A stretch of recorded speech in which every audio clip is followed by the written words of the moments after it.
What brightly colored annals. The journey of the Deliverer's conquest. Let me partake in it. Is this a fortress in the sky? Oh. This is the first step of my friend's journey among the starry seas. This place is called the Herta Space Station. Just think of it as a supersized grove of Epiphany. Oh, so it's the territory of that witch. She and another Antikytherian lent me a helping hand back at the banquet. Look, over there. Looks like she's talking to Madame Herta in this memory. Good times. Let's go listen to what she thinks about this world, all constructed by eons and paths. Are you telling me that woman is Herta? Very tempted. She seems shorter than I remember. Pretty nice space station, huh? But just wait. After a couple more stops on the Astral Express, you'll see sights that'll make this place look ordinary. Oh, the cosmos is so vast that the unknowns far outnumber the knowns. But none of them will end up being anything amazing. The farther you go, the more you'll understand what I mean. So do your best with the nameless. Break a leg! And remember to send an update or two to Asta when you've got some downtime. She certainly shares my way of thinking. Agreed. Only Definitely. that instead of a conquest through blood and fire, they chose a gentler path. People call Madame Herta and Mr. Screwlum geniuses. Apparently, only the smartest people in the cosmos can receive the blessings of Nous, Amphorius' true creator. Do you mean that even individuals of such nobility are merely subordinates to a god? On the contrary, after all, it was the very first of them who created the god. But I don't really know all the details about that. You might be able to ask Madame Herta herself when you get the chance. Let's go check out some other worlds next, shall we? Ooh, which one are we going to? Belobog? This next stop on the journey has a lot of similarities to Amphorius. Yep. A snow-covered land? Interesting. This star is named Eurillo 6. That name sounds so cold. Belobog sounds better. The girl we see here holds a similar station to you, Imperator. She's the supreme guardian of this world. A leader who took up the mantle of government during a disaster. I did not expect the Empress of this world to be so young. Well, your appearance isn't much older. The object in the distance resembles Nikador. Is it a weapon? No, it's called... Right! The Geological Reconstruction Unit. It's all thanks to you that we survived the Grania. crisis. The collaboration with the IPC is both an opportunity and a challenge. Nonetheless, it's an important step in our journey back into the universe. This world was sealed beneath its sky just like Amphorius was, and they only managed to reconnect with the stars when the Nameless arrived. That IPC she spoke of, is it a more powerful organization? Yes, the IPC conquered many worlds through trade, and opened up a vast territory that way. There are many such powerful alliances beyond Amphorius, and they all walk on roads different from the destruction. Coming back to the Supreme Guardian and her Belobog, didn't they find a peaceful way to enter the interstellar community?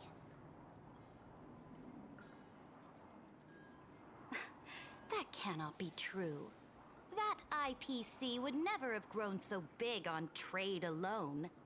It may pretend to be a wealthy merchant with clean hands, but I am willing to bet that it grew fat on gory oppression and bloodshed. You're not wrong. Its path of conquest must have had no mercy for the weak and would have destroyed them if needed. Are you telling me that this snowland never thought about tossing its dignity to the wind and kneeling to the IPC? I will not believe it. I will never allow the Imperator's empire to be sullied by others. Amphorius must become a power so strong that no interstellar foreigner would dare to look down upon us. Imperator, Belobog isn't as weak as you imagine. Listen. I indeed hesitated. But now I understand what we must do. Belobog must learn how to walk on her own until she no longer needs the support of others and can stand on her 2 feet among the stars. Even if I may not live to see it, I believe such a day will surely come. They still have their dignity intact. One day, that hope will melt through the ice and help them into a prosperous tomorrow. But the order of the cosmos is already set in stone. The old laws decree that only the strong survive, binding the weak in an unbroken chain until they wither and turn to dust. Unless they embrace the power of the destruction. Amphorius must shatter the old law and become the new order among the stars. Speaking of the Order, another one of my friend's companions may be able to enlighten you further on that. Let's go to the next page. Well, that tells me where we're This going. next world is a nation of dreams. Ah, of course. What about... The first time I Aw. heard about that place, I didn't even know what to think. What about Xianzhou? Who are we gonna see? Who are we gonna... Such opulence does indeed evoke astonishment. This world is called Penacony, an eternal city built upon a land of dreams. It's also my friend's previous stop, where they went through a risky but exciting adventure. I miss you, Penacony. It was so Tell fun. me about it then. That man standing afar has wings on his head. I am truly curious.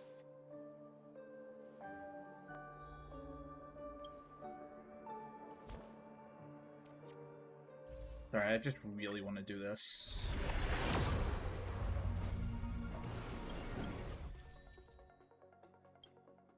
Okay.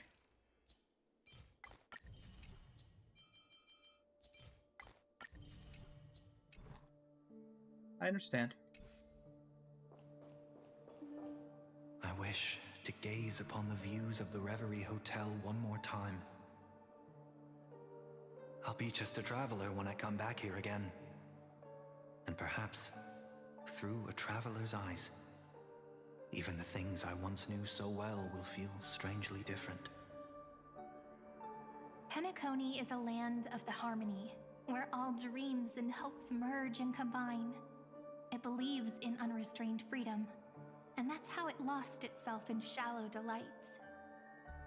Then, this young man before you chose to rewrite its laws, using the power of the Order, hoping to shape a dream-bound paradise of perfect happiness. Yet, the paradise of my dreams remains far away. Perhaps a brief journey with the Nameless can show me more possibilities in my search for paradise. As for what Penacony should look like, it'll be up to her. No, up to their trailblazing now. Oh, it sounds like this ideal kingdom is no more. That's right. The people chose to wake up at the end. You can't see tomorrow when drowning in sweet dreams. This individual's law acknowledged only gods and constructs, leaving no space for humanity. And yet, the fact that he could accept defeat and resume his journey shows a rare self-awareness and clarity of mind. You are also very self-aware, Imperator. then you must know that the world promised by the destruction also has no place for humanity. I am indeed very aware of Lycurgus's honeyed words of deceit. I have seen enough. Take me back.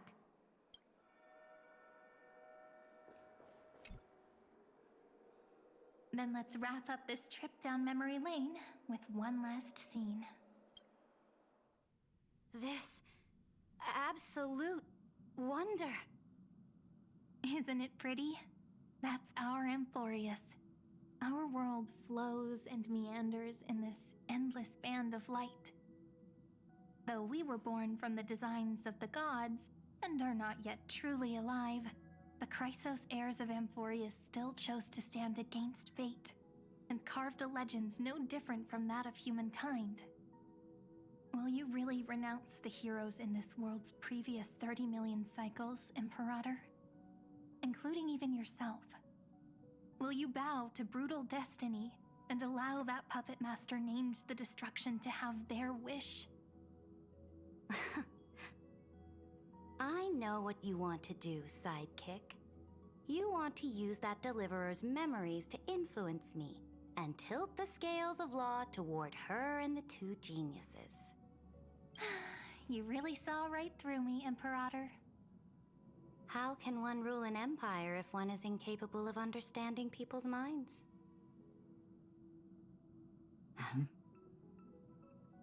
I have decided on Law's final destination.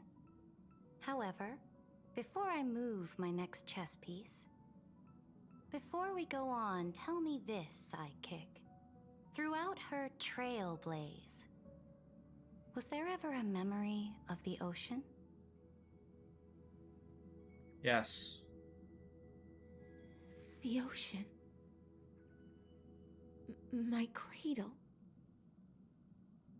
My home. You shall complete your conquest in the ocean at the boundaries of this world, and eternally slumber in the sound of tides.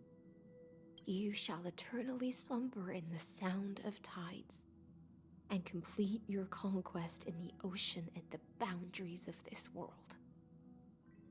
Our prophecies aligned as flawlessly as a sea snake circling upon itself.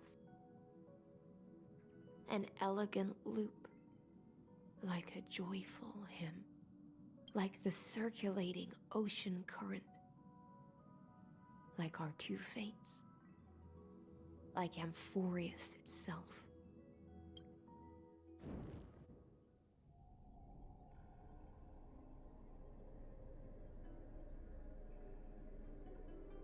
The trial is over.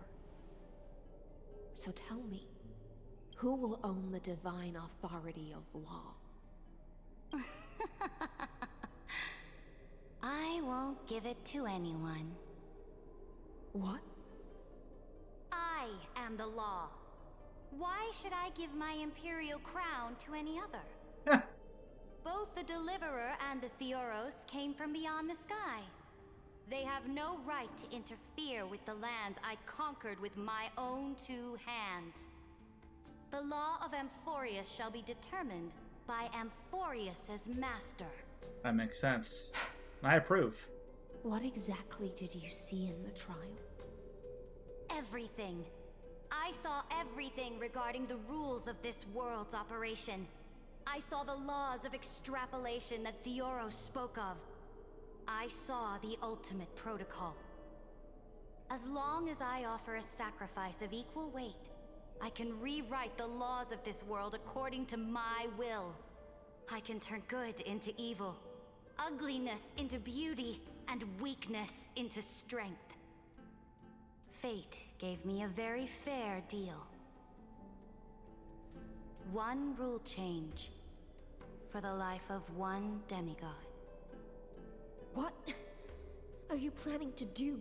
Sacrifice yourself. You can't guess. We can conquer the stars without relying on any power from beyond the sky. We just need to make some reasonable sacrifices. Your ambitions have already made so many people give up their lives for the law. And you're still not done? I am determined for Amphorius to stand on her own 2 feet among the stars. You are beyond reason. You think such a simple and hypocritical statement can justify your atrocities. There's no new without destroying the old. That's what you consider an atrocity? Ironic, for that is also the unchanging law of Amphorius's revolutions. Ever since the Flame Chase prophecy resounded in the distance, fate has decreed for the Chrysos heirs to ignite our blood and illuminate this dark age. People would still be puppets of the old dynasty if it weren't for my conquests. But your world doesn't seem to be any different from your predecessors. Bloodshed, tyranny, oppression. You're making the same mistakes they did. Go and see everything for yourself. Go to any library I've built. Go listen to the rumors on every street corner. Go and witness how the Imperator crushed the old laws and forged new ones. Go and see what my conquests brought to this world. I cleansed the Chrysos War's filth, and mended all the conflicts left by the Arabellica. I restored Akima's might, and allowed mortals and Chrysos heirs to face each other as equals in the Council. I punished all sins, and rewarded all achievements. I smashed Talantin's shackles, united humankind to save themselves, and started the Flame Chase era. That's what the Imperator has done in her glorious life. So now, hearken to my final words. History will eventually forget Ceridra. But it will never forget the Imperator's people, or the Flame Chase era she began. Final words. Yep.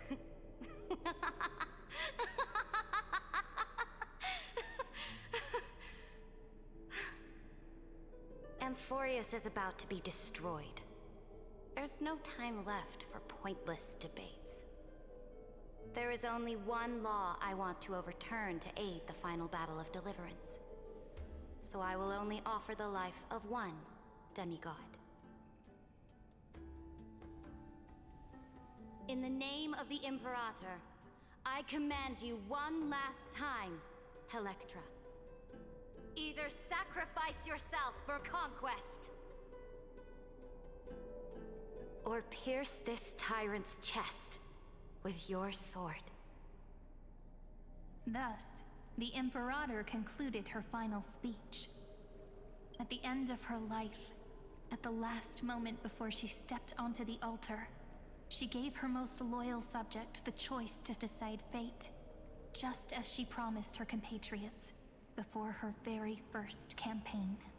I see. My blood flows in you now. Heroic compatriots, follow me, and we'll seize fate's reins! The Imperator fell. Some say that the Dux Gladiorum turned traitor and killed her liege. Some say that she imprisoned the tyrant in a shallow pond of water, then left. Which meant the Imperator had to kill herself to rewrite the law. There are countless stories about her death. All we can be sure of is when the Knight left the Vortex, the Imperator was still mumbling about their past conquests together, the beginning and the end of her existence. Imperator, wait! How could someone of your status come to the front lines? Let me be the flag bearer! The troops defending the pass to the west of the Grove, have they surrendered? They ran as quickly as they could when they heard your name. The Golden Cocoon Pass is now in the First Legion's hands. Good. What about the Delosian militia? The Third Legion set fire to the mountains and flattened everything west of the basin. They just need a few more days. That is enough. We cannot afford to miss an opportunity for victory. They are no more. The 2nd and 4th Legions have destroyed them all. Very good. They now have no way out, no reinforcements, and no artillery support. We will be able to liberate the Grove of Epiphany in the blink of an eye. We will launch the final charge 1 quint after the curtain fall hour tomorrow. Remember, as long as the Alliance's flag still flies on my shoulders, you must keep moving forward. Take no prisoners among the enemy's soldiers. All sages who resist are to be captured and tried according to martial law. And do not destroy any books. Now go! Understood! Those who are resolved to die, we salute you. Reporting in. The Mountain Dwellers are resisting fiercely, and the legendary Mountain Breaker has personally engaged in battle. Their formations are nigh impenetrable. Then cease our frontal assault. Send scouts to all legions and tell them to retreat into the Tritos Plains before the parting hour. What? Are you planning to surrender? It's a strategic change of plans.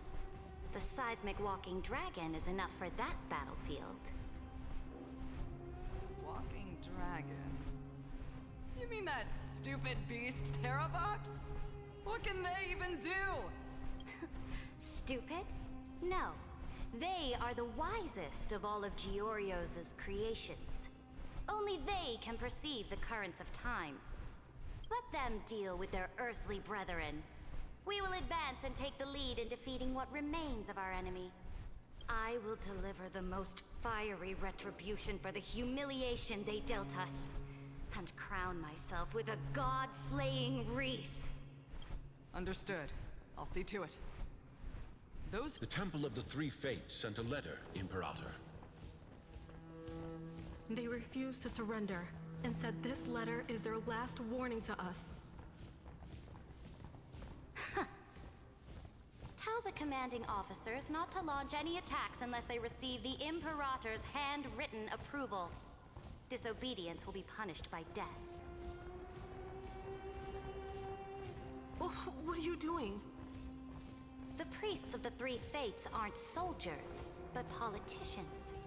Do not mistakenly believe they don't have a plan. These dying pests will wring out every idea from their brains, all for short-sighted gain. They are much shrewder than we are.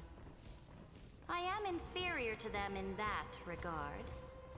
They also have the prophecy to wield as a weapon, something I am not blessed with.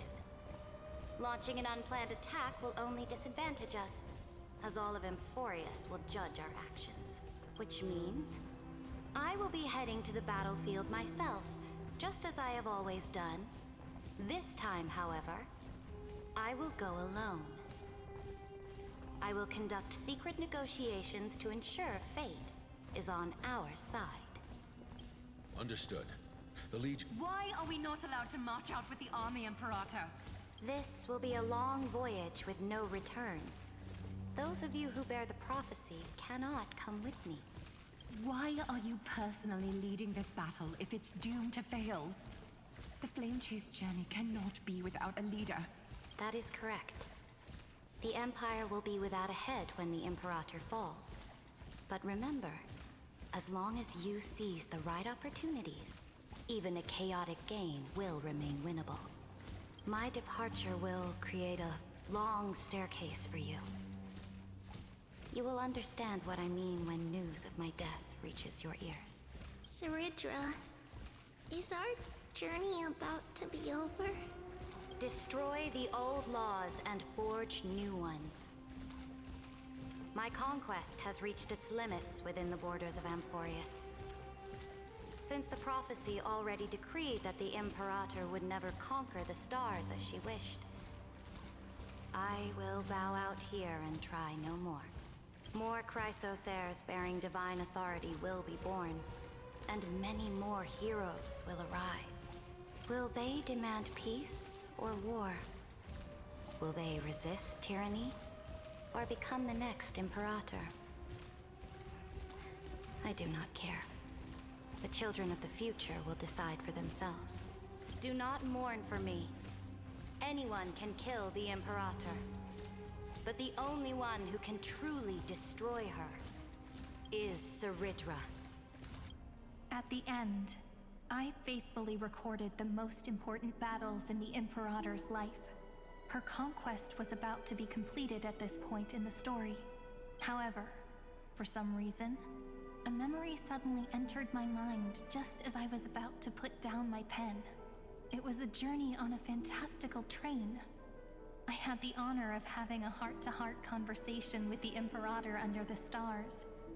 And I asked her this question at the end of that discussion. How do you want history to remember you? As a hero who gave up her life for the flame chase? Or as a tyrant? She answered so quickly, as if she had made up her mind long ago. I would rather be forgotten than be defined.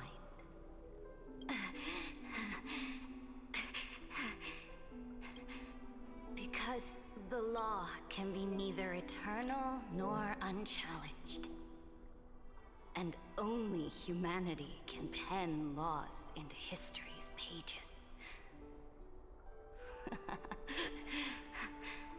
Now, I have shattered the greatest law of Amphorius. The game is nearing its end. Dux Gladiorum. Even though you killed the Imperator in the previous 30 million cycles, this time, you finally found your own law. Then, High Sealants, Electra. I will ask someone to deliver the prophecy's ocean at the boundaries of this world to you. Will you choose to swim into that ocean? I do not care. Do not care. The Imperator muttered about her conquests, and news of her death spread in the city. Freedom, liberty, the time. My people, my fellow elders, do not...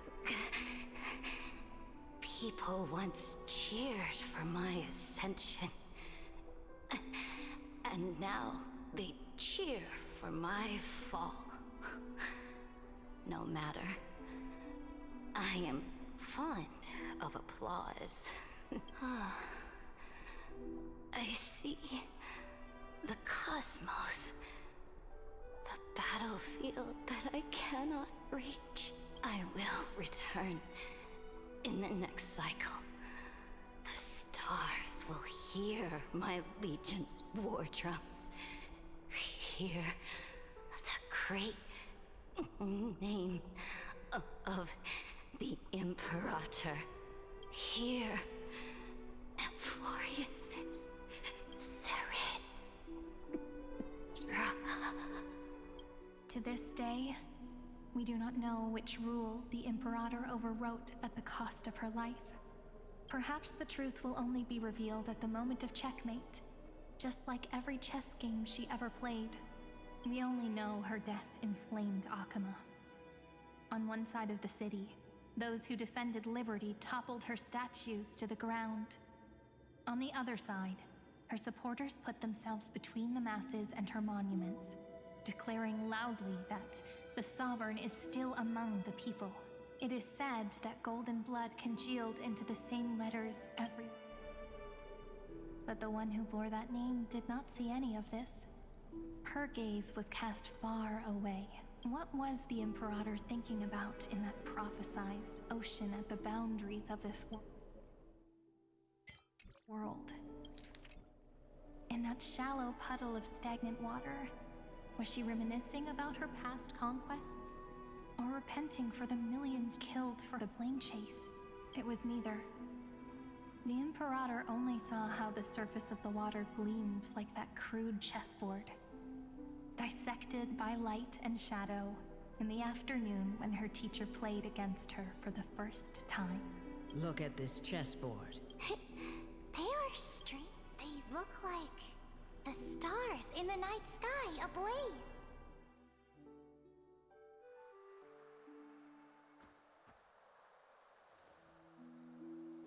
From that page emerged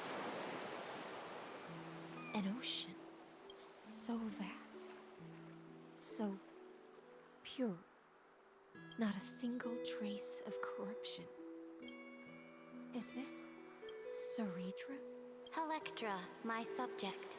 Ever since you walked out of the tainted ocean and pledged yourself to me, I have seen the abyss in your eyes.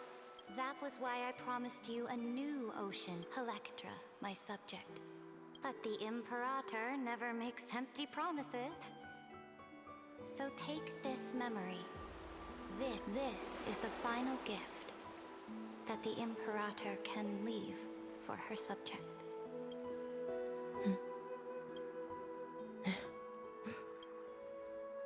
When I was still a fish in the ocean, but once I stepped onto land, do you still not get it? I do not long for the oceanic depths of my homeland, nor do I crave the swelling seas beyond the sky. Perhaps even I don't know what I want, but I know one thing right now.